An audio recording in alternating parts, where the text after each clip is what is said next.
Hello everyone, welcome back to my channel. It's me again, Arianne GK.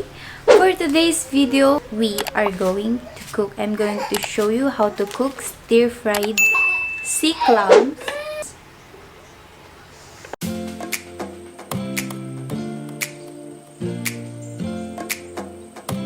And this is 2 kilos. I'm going to show you the ingredients.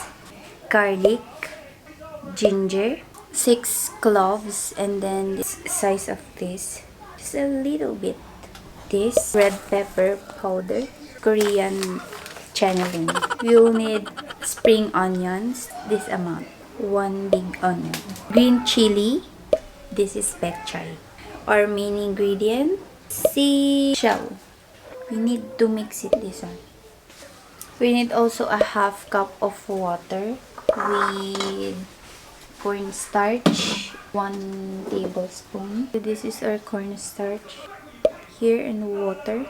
Just mix it until the cornstarch will be dissolved. We'll be needing soy sauce, 3 tablespoons, and then mix it. We also need some sugar, 2 teaspoons. Then just mix it. Mix everything.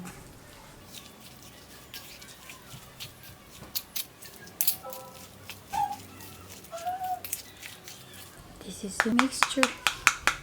We're also needing oil, cooking oil and oil, olive oil, whatever oil. I'm just going to use vegetable oil. Put 1 tablespoon. Put all the veggies and just stir fry it. How can I hold this one while cooking?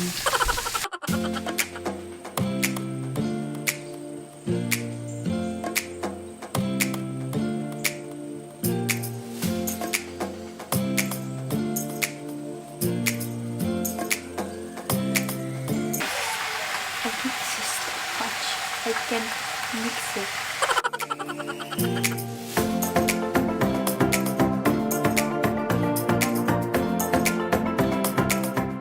If you have carrots, it's better.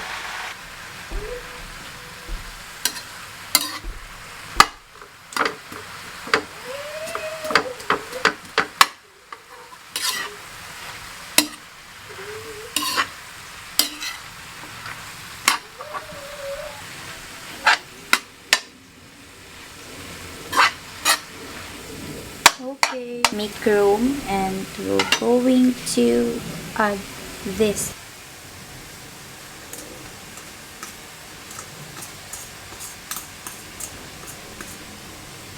Add this mixture, cornstarch and water.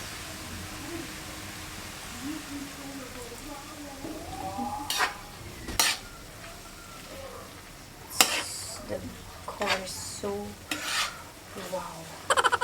Also the main ingredient, the clams.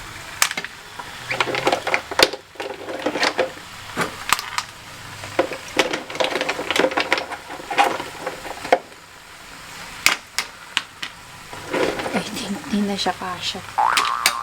Goodness. Okay. So, wala na tong haluan.